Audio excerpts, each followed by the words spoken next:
நாட்டு ஆன்மீக நேயர்களுக்கு வணக்கம். பங்குனி மாத பலன்கள் வரிசையில நம்ம பார்க்க போற ராசி வந்து துலாம் ராசி. நீதியை வழுவாமல் அதன் பிரகாரம் பயணிக்கக்கூடிய ராசிகள்ல துலாம் ராசி ஒன்று. இந்த நீதி அறிஞர்களா இருக்கிறவங்க, வழக்காடும் துறையில் இருக்கிறவங்க, அதீதமா எனக்கு எல்லாம் தெரியும் என்று பேசுகிறவர்கள், எனக்கு எல்லாம் தெரியும், ஒருத்தனை பார்த்தா நான் எடை போட்டுருவேன், துல்லியமா சொல்லிடுவேன், அவன் இப்படிதான் அப்படின்னு சொல்றாங்கன்னா அவங்க துலாமா தான் இருப்பாங்க. ஜட்ஜ்மெண்டேஷன் கரெக்டா இருக்கும். அதே மாதிரி இந்த கடை வீதி, கடை ஒட்டிய வீடு, கடத்தெரு பக்கத்தில் அவங்க வீடு இருந்தா அவங்களும் துலாமோட மெர்ஜ் ஆயிடுவாங்க.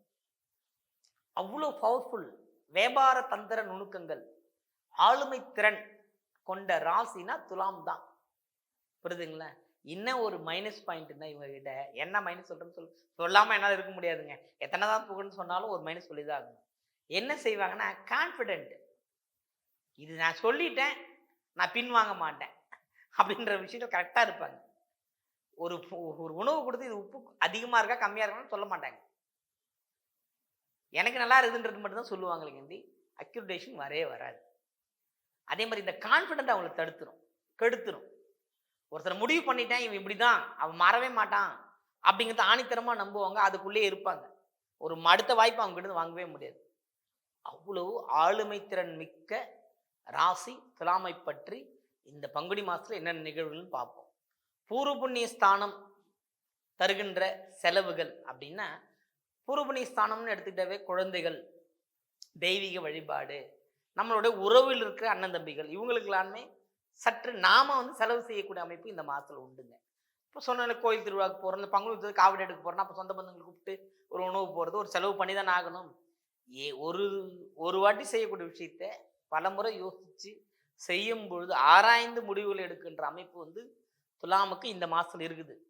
தனவரவு உண்டு, பொருள் வரவு உண்டு, வேலை பழுவும் கூடுகின்றது உண்டு.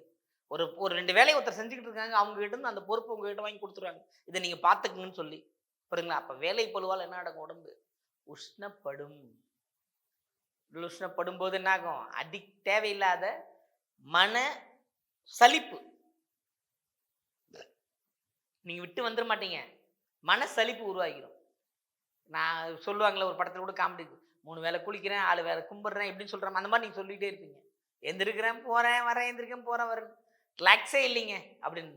நீங்களாம் ஒரு இன்ப சுற்றுலா போயிட்டு வர்றதே பெரிய சிறப்புங்க. துலாம் ராசிக்காரங்க மாசம் ஒரு தடவை கண்டிப்பாக மலை மீது இருக்கிற ஆலயங்கள் போயிட்டு வரும்போது மன சந்தோஷமா ஆறும்.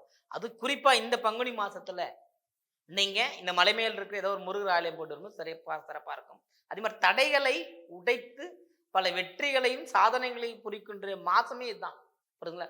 குழந்தைகளுக்காக செலவு நிறைய செய்ய வேண்டியது இருக்குங்க. இதெல்லாம் ஒன்றும் தவிர்க்கவே முடியாது, செலவு செஞ்சுதான் ஆகணும். இந்த மாசம் செலவுன்னு வச்சுக்கோங்க. எல்லாமும் செலவாகுமா அப்படிங்கிறது இல்லை, சில காலங்கள் சில விஷயங்கள் செஞ்சுதான் ஆகணும். குறிப்பா சொல்ல போனா 23/3/2026 இருந்து 25ஆம் தேதி வரலுமே உங்களுக்கு சந்திராஷ்டமம் இருக்கு. இந்த குறிப்பிட்ட நாட்கள்ல வார்த்தைகள் நிதானமா இருங்க, அன்றாட பணிகளை செய்யுங்க. இந்த சந்திராஷ்டமத்திலிருந்து நீங்க கொஞ்சம் கொஞ்சம் கன்க்ளூஷன் இல்லாமல் கொஞ்சம் ஃப்ரீ ஆகணும் அப்படின்னா, நமக்கு லாபங்கள்லாம் கரெக்டாக வரணும் அப்படின்னா உங்களுக்கு சிதறு தேங்காய் உடைப்பது தான் மிகப்பெரிய ஒரு பரிகாரம். இதை பண்ணும்போதே அடுத்த கட்டத்துக்கு அந்த நாளுக்கான தொந்தரவுகள்லேருந்து நீங்கள் வெளியே வரலாம்.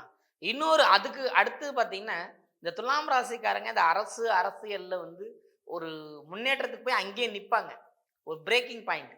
இப்போ அதுலேருந்து நம்ம அடுத்த கட்டத்துக்கு வரணும், ஒரு ஜெயிக்கணும் அப்படின்னும் போது ஒரு நிறைய ஒரு தேவையான ஒரு பரிகாரம் கூட சொல்லலாம். புரியுதுங்களா? திருவக்கரை வகரகாளி அம்மன், அங்க சிவன் இருக்காரா, உள்ளே ஒரு ஜீவசமாதி இருக்கு.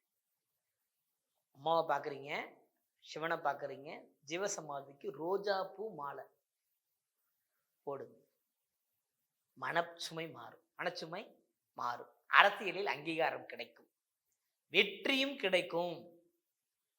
புரியுதுங்களா? திடீர்னு நான் முதலமைச்சர் ஆகணும்னா 180 எம்எல்ஏ வேணும், பிரதமரா மந்திரி வேணும்னா அதுக்கு 300 எம்பி வேணும், அப்படிலாம் கேட்டுக்காதீங்க. அரசியல ஒரு வெற்றி, இருக்கிற பதவியை தக்க வச்சுக்கலாம், அடுத்த பதவிக்கு போகலாம், அவ்வளவுதான். இதை நிம்மதியா பெறணும் இல்லையா? அதுக்கு வழிவகுக்கின்ற என் அன்னை திருவக்கரை வகரகாளி அம்மனை போய் பாருங்க, சிறப்பா இருப்பீங்க. புரியுதுங்களா? இன்னும் அடுத்தபடியா பார்த்தீங்கன்னா மிளகு சாதம் தானமா கொடுக்கணும். வகரகாளி அம்மன் கோயில்ல அந்த மிளகு சாதத்தை படைச்சி உங்க கையால ஒரு 10 பேர் கொடுங்க. எல்லா தடையும் உடைஞ்சிருங்க இந்த மாசத்துல. ஜெயிக்கக்கூடிய மாசம் இந்த மாசம். அதுவும் குறிப்பா இந்த துலாம் ராசிக்காரர்கள் வந்து செவ்வாய் சனிக்கிழமைகளில் தீபம் ஏற்றி வழிபட வேண்டும். நீங்க எந்த ஆலயம்லாம் உங்களுக்கு கணக்கெல்லாம் கிடையாது. ஒரு தீபம் ஏற்றி வழிபடுங்க. ஏன்னா துலாமுக்குள் சுவாதி. சுவாதினா தீபம். சுவாதினா லட்சுமி நரசிம்மர். லட்சுமியும் உங்க கரங்கள்ல இருக்காங்க. வீரமும் உங்க கரங்கள்ல இருக்கு. அப்போ இந்த வழிபாட்டை மேற்கொள்ளும் போது துலாம் இந்த மாசத்தில் அமோகமான வெற்றியும் ஆதரவும் மக்களின் ஒரு நன்மதிப்பும் பெற்று சிறப்புடன் வாழ வழிவகுக்கும். வாழ்த்துக்கள். வாழ்க வளமுடன், வாழ்க வையகம்.